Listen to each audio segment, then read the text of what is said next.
Welcome to Career Kickoff Part 1 of the Center for Career Development's Resume Writing Assignment. Using a resume you have developed, perhaps your high school resume, please take notes on this presentation.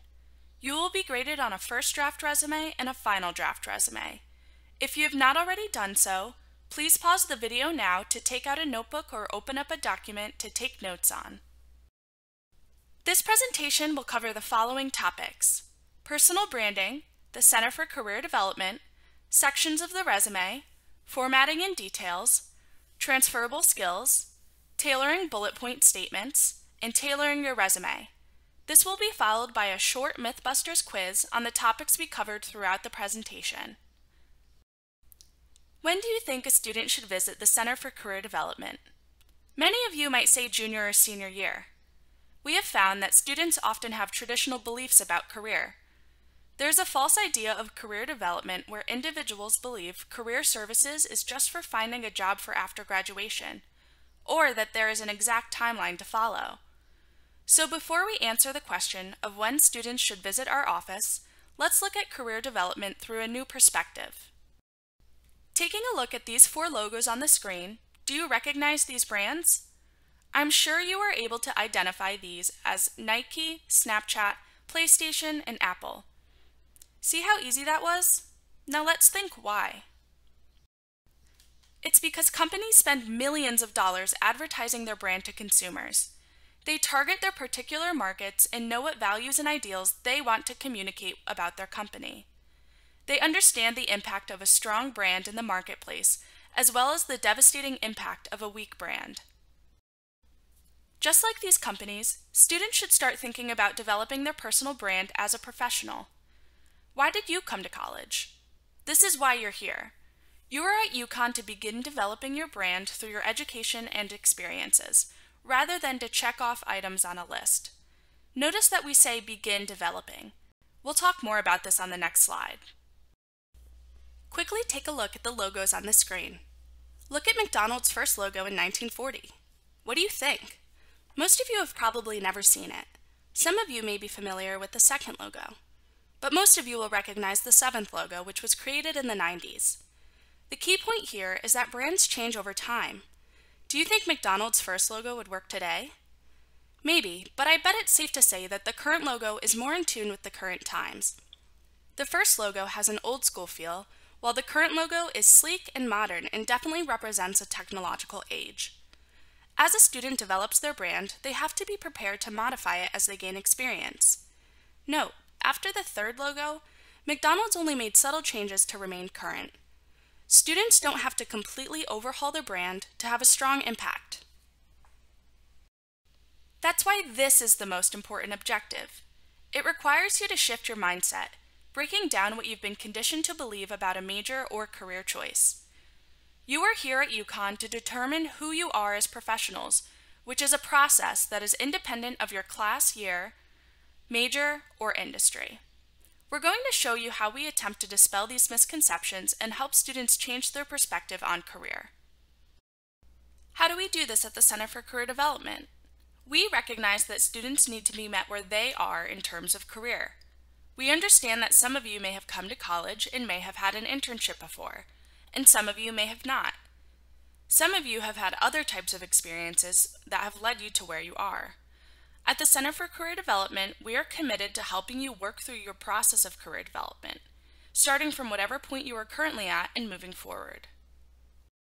Meeting you where you are, not where you're supposed to be, means breaking out of traditional expectations. It means recognizing that each of your timelines is unique to you, and your needs are going to grow and change as you do. Our office has support and resources for you, regardless of where you are on your career development timeline.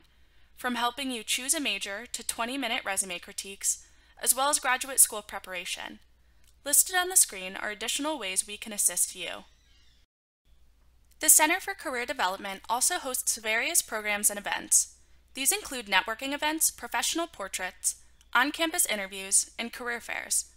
In the 2020 fall semester, all events sponsored by the Center for Career Development will be facilitated virtually. For a list of upcoming events, please visit our website, career.uconn.edu.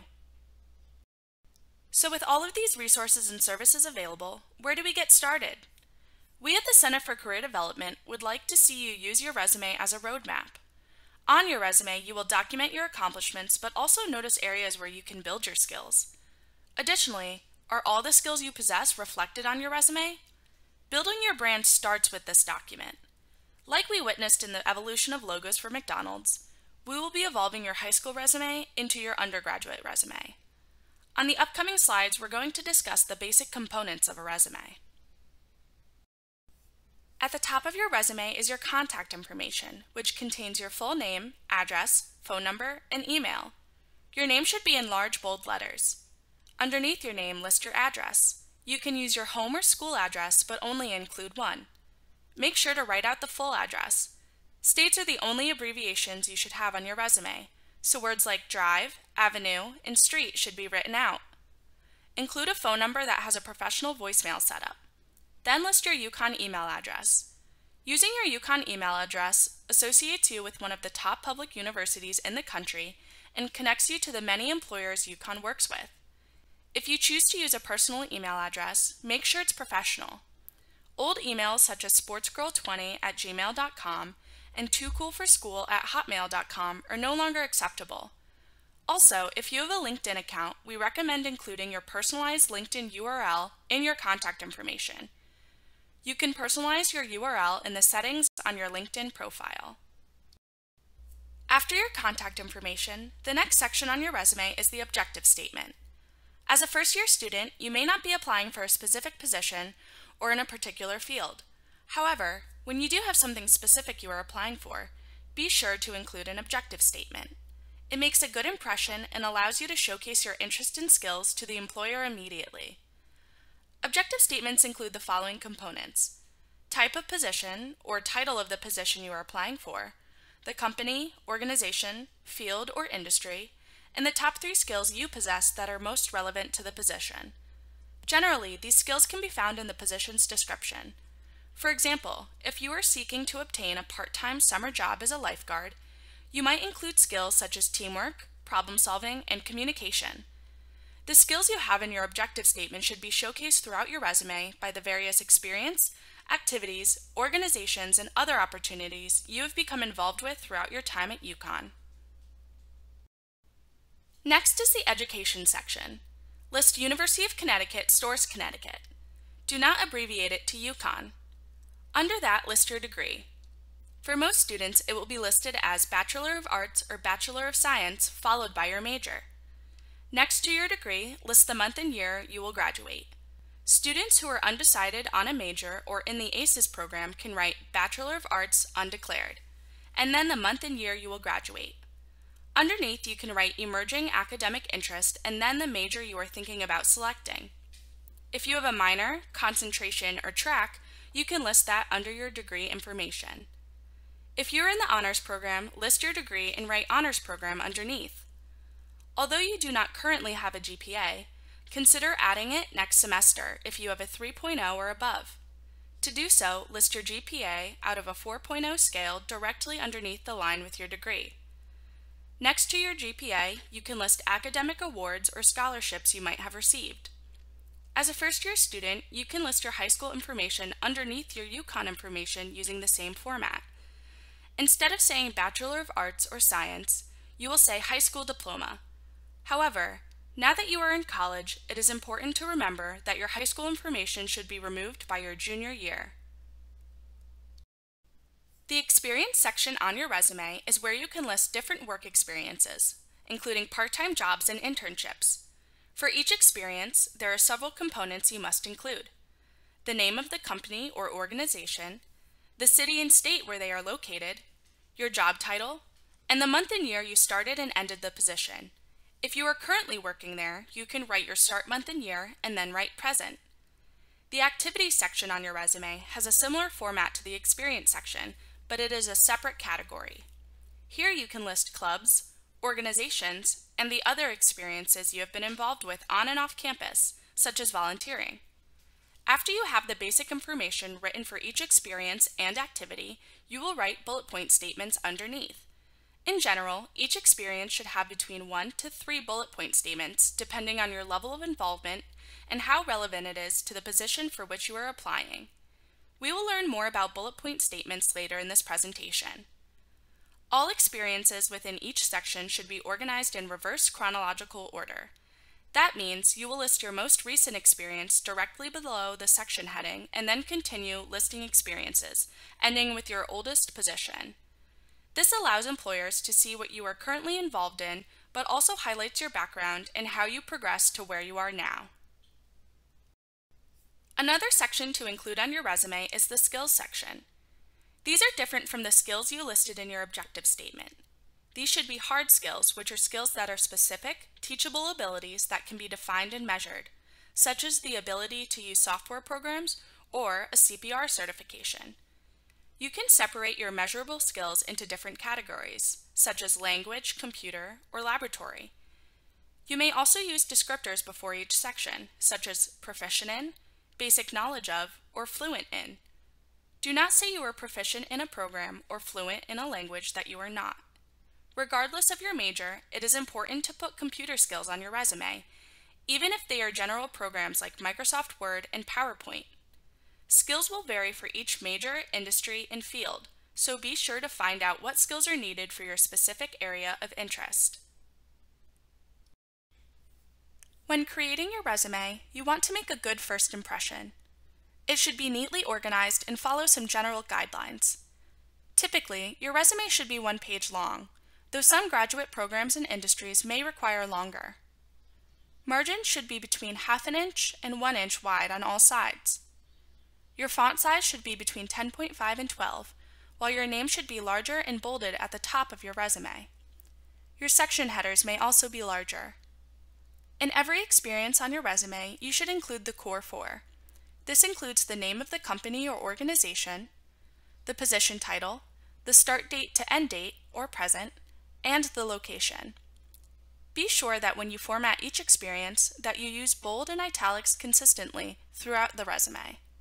In other words, if you bold the company name and italicize the position title in your first experience, you should continue that formatting for every experience following.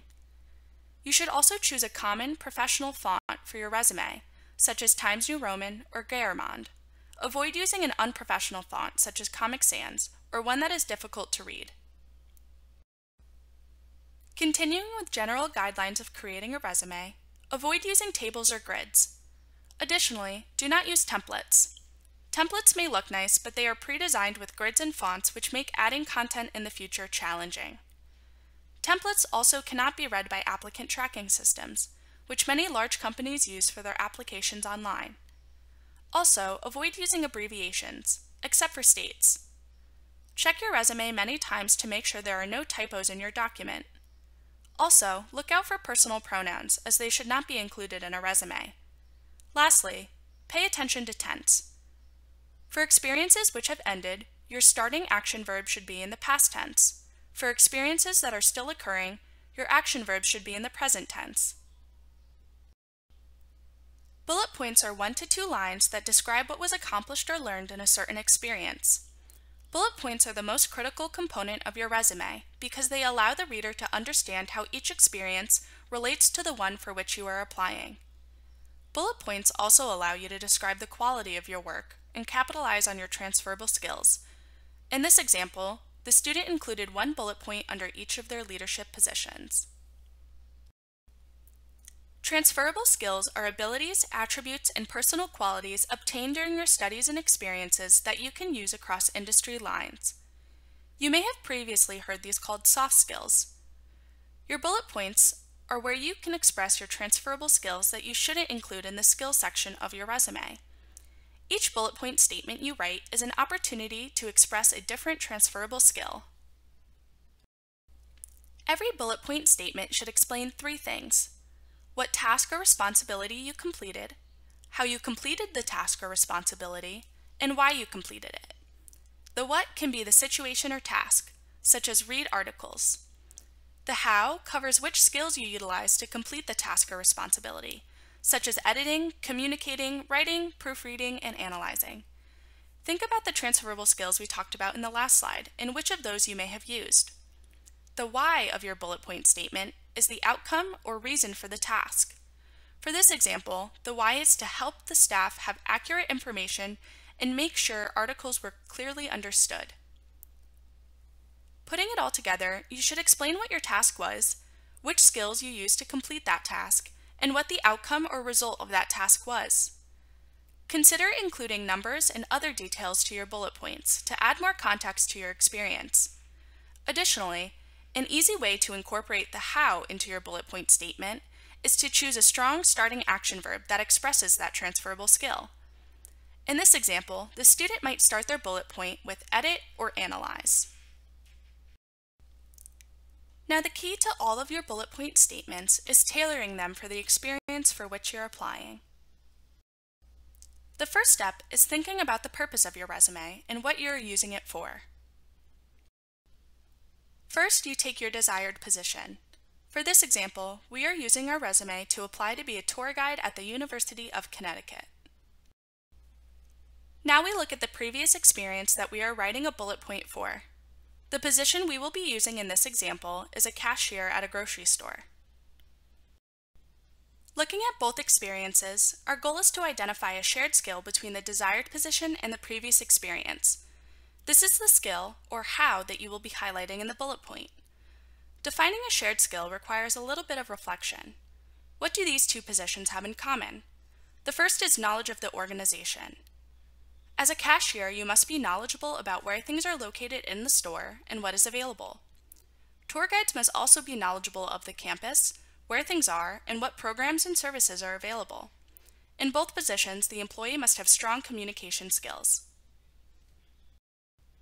You can also look back on the list of transferable skills we looked at before to help you identify the shared skill. The shared skills between these experiences are information recall and communication.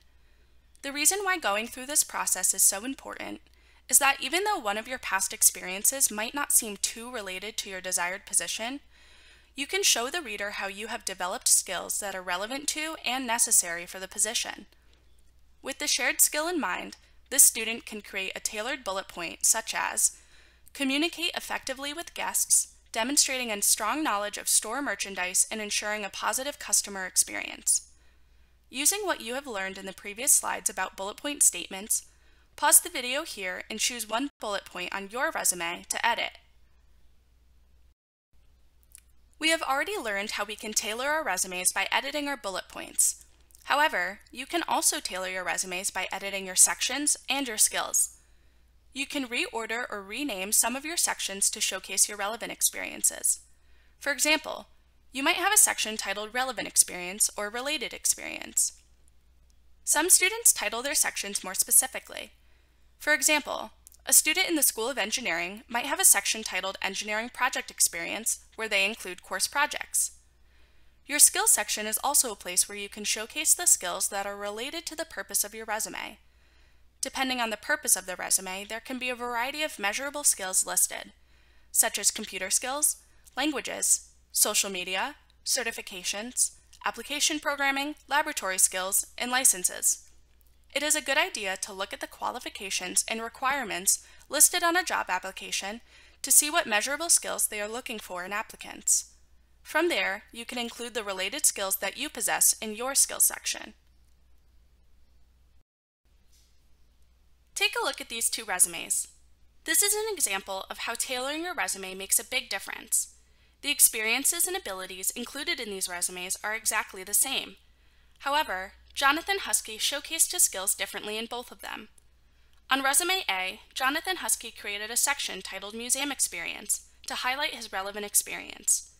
Additionally, he created a more tailored objective to introduce his skills. It is important to tailor your resume to showcase your skills and experiences that make you a strong candidate. For more resources and support from the Center for Career Development, please visit career.uconn.edu and follow us on social media for more information about future events and programs. Thank you, and have a great rest of your semester.